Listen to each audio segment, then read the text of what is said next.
Narendra public मुर्दाबाद। तो हमारी मांगे माननी पड़ेगी, इसके लिए चाहे हमें कुछ भी करना पड़े। और अगर आगे भी कुछ करना पड़ा, जाम करना पड़ा, धरना देना पड़ा, तो उसके लिए हम तैयार हैं। क्या कुछ पूरा मामला है जो अभी है? आज हमने पूरा, जैसे हरियाणा सरपंच एसोसिएशन ने आदेश दिया था वहाँ से, आज पूरे हरियाणा में जाम लगाया जा रहा है। तो हमारा ये पूरा सरपंच जो धारोड़ा सरपंच एसोसिएशन की तरफ से है, मैं प्रियंका कार्तिक यादव सरपंच प्रतिनिधि चेयरमैन हूँ यहाँ का। तो हम सब ने अपनी मांगे पूरी करने के लिए यहाँ पे जाम लगाया है और धरना दिया है। और हमें पूरा, हमारी डिमांड है कि राइट टू रिकॉल वापस ले, ई टेंडरिंग वापस ले। इस सरकार ने तानाशाही कर रखी है। तानाशाही में सबसे पहले इन्होंने किसानों को आंदोलन करने के लिए मजबूर किया, जाटों को आंदोलन करने के लिए मजबूर किया, फिर हमारे आई रेजिमेंट के लिए भी इन्होंने मजबूर कर दिया है। उनके ऊपर फालतू में लाठीचार्ज करा दिया। बिल्कुल तानाशाही हो रही है। आशा वर्कर परेशान, हमारे आर्मी मैन सब परेशान। मतलब इतनी तानाशाही हो रही, धीरे धीरे ये है ना, सारा जो फ्रीडम हमारा, जो हमारे संविधान लिखे गए थे। बारिश में आप धरना कर रहे हैं, अभी सरकार नहीं मानती, आगे क्या कदम? आगे जी हम पूरा, हमें आगे है ना शहीद भी होना पड़े। मैंने कल भी कहा था, हम वहाँ पे रोहतक में गए थे, हमें शहीद होना पड़े, शहीद होने के लिए तैयार है हम। धीरे धीरे, हमें 7 दिन का हमने टाइम दिया है। अगर 7 दिन में हमारी मांगे पूरी नहीं करी तो हम चंडीगढ़ में जाके पूरा घेराव करेंगे। और पूरी मांगे करने के लिए देखो, अब सरपंच ने, हमारे गाँव ने हमें चुन के भेजा है। अगर अभी हम काम नहीं करेंगे तो फिर हमारी इसमें दिक्कत होगी। ये सारी पावर है सबसे पहले ई टेंडरिंग के लिए इन्होंने ये रूल बना दिया है कि ठेकेदार काम करेगा। ठेकेदार अगर काम करे, उसमें अगर हमें सरपंच को उससे संतुष्टि नहीं हुई, सरपंच उसमें ऑब्जेक्शन कर देता है, तो सरपंच को ओनली 7 दिन की पावर दी गई है कि 7 दिन में आप बिल रोक सकते हो। ऑटोमेटिकली अगर वो बिल पास वहाँ से नहीं होता तो वीडियो पास कर देगा। ये कौन सा रूल है? सरपंच अगर आपने बनाया है तो सरपंच को पावर दी जाए। अब तक 2 महीने हो गए हैं, कोई भी, हमारे धाड़ा ब्लॉक के सारे सरपंच आप पूछ सकते हो, एक भी सरपंच ने अभी तक काम नहीं किया है। बहुत सरपंच परेशान हो रहे हैं जी। रिकॉल वापस लिया जाए, हमारी मांगे पूरी करी जाए। सरपंच, वो सरकार अपनी तानाशाही कर रही है। 2 लाख की महंगाई में, आज की महंगाई में क्या होगा 2 लाख रुपए से? और अगर आगे भी कुछ करना पड़ा, जाम करना पड़ा, धरना देना पड़ा, तो उसके लिए हम तैयार हैं। सर, क्या कुछ पूरा मामला यहाँ पहुँचे अभी जाम पे? ये सरपंच अपनी मांगों के समर्थन ई टेंडरिंग के संबंध में इकट्ठे हुए थे, जिनको समझा दिया है, अब साइड में हट गए हैं, जाम खुल गया।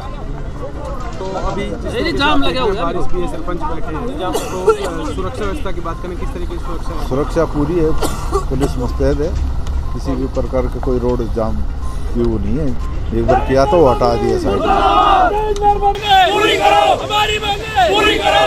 ई टेंडरिंग वापस लो, ई टेंडरिंग वापस लो, ई टेंडरिंग वापस लो, हमारी मांगे पूरी करो, हमारी मांग।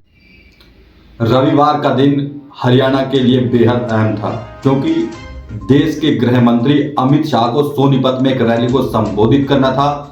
मकसद था हरियाणा में लोकसभा चुनाव की सभी 10 सीटों की तैयारियों पर मंथन करना। हालांकि मौसम के चलते गृह मंत्री अमित शाह का दौरा रद्द हो गया, लेकिन अमित शाह के दौरे के चलते सरपंच एसोसिएशन की ओर से प्रदेश भर में ई टेंडरिंग व राइट टू रिकॉल के खिलाफ विरोध प्रदर्शन का भी ऐलान कर दिया गया था। प्रदेश भर में प्रदर्शन जरूर हुए।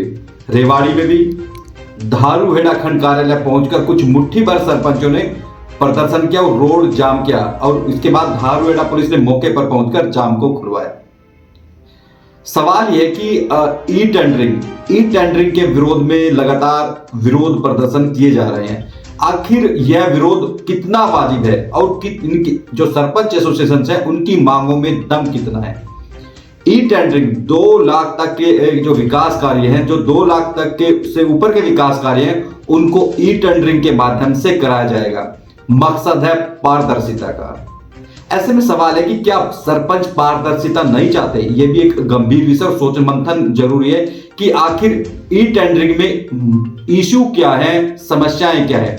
ऐसे में सरकार को सभी सरपंचों को बैठाकर कहीं ना कहीं ई जो टेंडरिंग है उसको समझाना जरूरी है, ताकि सरपंचों को समझाया जा सके और ई टेंडरिंग के उनको फायदे गिनवाए जा सके। यदि सरकार ऐसा करने में विफल रहती है तो फिर सरपंचों की मांग को मान लेना चाहिए, क्योंकि जिस तरह से लगातार, क्योंकि पहले कोरोना, उसके बाद लगातार पंचायत चुनाव में देरी, अब विरोध प्रदर्शन कहीं ना कहीं जो ग्रामीण विकास है बाधित हो रहा है। ऐसे में सवाल है कि इसका पूरी तरह से खामियाजा ग्रामीण या फिर अन्य लोग उठा रहे हैं। ऐसे में सवाल है कि आखिर विकास को गति देने के लिए कार्य होने जरूर चाहिए, ई टेंडरिंग हो या फिर अन्य तरीके से। ऐसे में माध्यम क्या होगा यह सरकार और सरपंचों को फैसला करना है, लेकिन आखिर आम जनता उसका खामियाजा क्यों भुगते। आपने रविवार को देखा कि जिस तरह से कुछ सरपंच रेवाड़ी धारूहेड़ा मार्ग को जाम करते हैं, और तस्वीरों में आप देख भी सकते हैं कि आखिर ये कितने सरपंच हैं, क्योंकि रेवाड़ी में 365 से अधिक पंचायतें हैं। 365 से अधिक पंचायतें, यदि विरोध इतना ही वाजिब है तो संख्या उस स्तर पर क्यों नहीं पहुंच पाती। क्या इसके पीछे कोई राजनीतिक मकसद है, क्योंकि अगले साल लोकसभा चुनाव, फिर विधानसभा चुनाव, ऐसे में कहीं ना कहीं क्या फिर विपक्ष के इसके पीछे, ये भी एक समझने वाली बात होगी। और इसका कहीं ना कहीं सरकार, क्योंकि सरकार को कहीं लोकसभा और विधानसभा चुनाव में इसका नुकसान न झेलना पड़े, कहीं ना कहीं सरपंचों को बैठाकर बात करनी होगी ताकि कोई समाधान निकाला जाए। क्योंकि आखिरकार जो खामियाजा आम जनता, ग्रामीण लोग जो लगातार लंबे समय से जो परेशानियों का सामना कर रहे थे, उनको ही भुगतना पड़ रहा है। ऐसे में देखना होगा कि आखिर अब 7 दिन का अल्टीमेटम देने की बात सरपंच एसोसिएशन की ओर से कही गई है। क्या सरकार इससे पहले इसका कोई समाधान निकाल पाती है, या फिर जो ई टेंडरिंग में जो लिमिट है 2 लाख की, उसको कुछ बढ़ाया जा सकता है। ये हालांकि डिप्टी सीएम दुष्यंत चौटाला कहने की इसकी ओर इशारा कर चुके हैं कि इसको बढ़ाया जा सकता है।